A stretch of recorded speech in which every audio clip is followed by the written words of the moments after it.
চামগুৰি বিধানসভা সমষ্টি সদ্য নিৰ্বাচিত বিধায়ক দিপলু ৰঞ্জন শৰ্মাক আজি অসম গণ পৰিষদ কলিয়াবৰ বিধান পৰিষদে অভিনন্দন জনায়।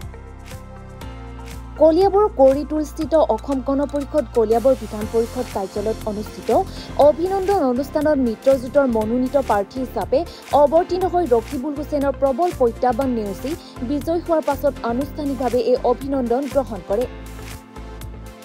সদ্য নিৰ্বাচিত বিধায়কগৰাকীয়ে গণ পৰিষদ দলৰ নেতা কৰ্মীৰ বিগত উপ নিৰ্বাচনত সহায় সহযোগে এই বিজয় মৰ্হীন কৰি তোলে বুলি কয়। এগৰাকী কলিয়াবৰীয়া হিচাপে কলিয়াবৰবাসীৰ সহযোগিতা এই নিৰ্বাচনৰ উল্লেখযোগ্য দিশ আছিল, তাৰ বাবে সকলোকে ধন্যবাদ জনায়। বিজেপি অগপ UPPLৰ যি ৰামধেনু সদৃশ মিত্ৰতা আগন্তুক দিনতো অক্ষুণ্ণ থাকিব। চামগুৰি বিধায়ক ৰূপে অনাগত দিশসমূহত চামগুৰি উন্নয়ন হ'ব মূল লক্ষ্য।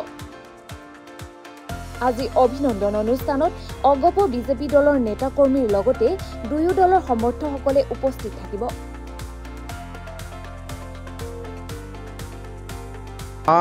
যোৱা 23 তাৰিখে নিৰ্বাচন ৰিজাল্ট ঘোষণা হোৱাৰ পিছত আমি সকলোৱে জানো যে ভাৰতীয় জনতা পাৰ্টি অসম গণ পৰিষদ আৰু UPPLৰ মিত্ৰজোঁটৰ প্ৰাৰ্থী হিচাপে মই চামগুৰিত প্ৰতিদ্বন্দ্বিতা কৰিছোঁ। আৰু মই প্ৰত্যেকবাৰে কৈ গৈছোঁ যে ভাৰতীয় জনতা পাৰ্টি অসম গণ পৰিষদৰ কাৰ্যকৰ্তাসকলৰ যুগ্ম প্ৰচেষ্টাত আমি বিজয় সাব্যস্ত কৰিবলৈ সক্ষম হৈছিলোঁ। বিফল বিজয় আমি পাবলৈ আমি সক্ষম হৈছিলোঁ।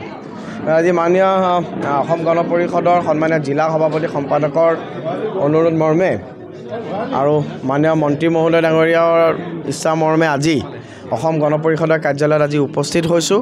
অসম গণ পৰিষদৰ সন্মানীয় কাৰ্যকৰ্তাসকলে যথেষ্ট মৰম আশীৰ্বাদ দিছে অনাগত সময়ত, যাতে মোৰ সকলো সময়তে মই কৈছোঁ যে আমাৰ যি ৰামধেনু সদৃশ মিত্ৰতা ভাৰতীয় জনতা পাৰ্টি অসম গণ পৰিষদৰ UPPLৰ যি ৰামধেনু সদৃশ মিত্ৰতা, এই মিত্ৰতাই অসমত আজি 2016 চনৰ পৰা চৰকাৰ আমি গঠন কৰিছোঁ আৰু অসমৰ সৰ্বাংগীন উন্নয়ন এই মিত্ৰতাত সম্ভৱ হৈছে।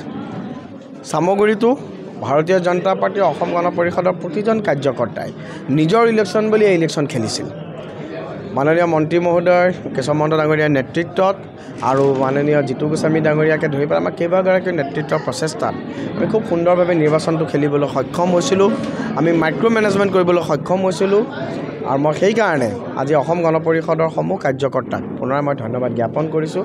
আজি অসম গণ পৰিষদৰ কলিয়াবৰ আজি মূল কাৰ্যালয় কলিয়াবৰ কেন্দ্ৰীয় কাৰ্যালয়ত আজি উপস্থিত হৈছোঁ। ৰাইজে অসম গণ পৰিষদৰ সন্মানীয় সমষ্টি সমিতিয়ে জিলা সমিতিয়ে আজি মোক অভিনন্দন জনাইছে, আশীৰ্বাদ দিছে। মই তেওঁলোকক পুনৰাই ধন্যবাদ জ্ঞাপন কৰিছোঁ আৰু এটা কথাই পুনৰাই প্ৰতিশ্ৰুতি দিছোঁ যে তেওঁলোকৰ যি বিশ্বাস, ৰাইজৰ যি বিশ্বাস মোৰ ওপৰত অৰ্পণ কৰিছে, মই 100% দি পেলাই সেই বিশ্বাস মই প্ৰতিপন্ন কৰিবৰ কাৰণে মই কাম কৰিম।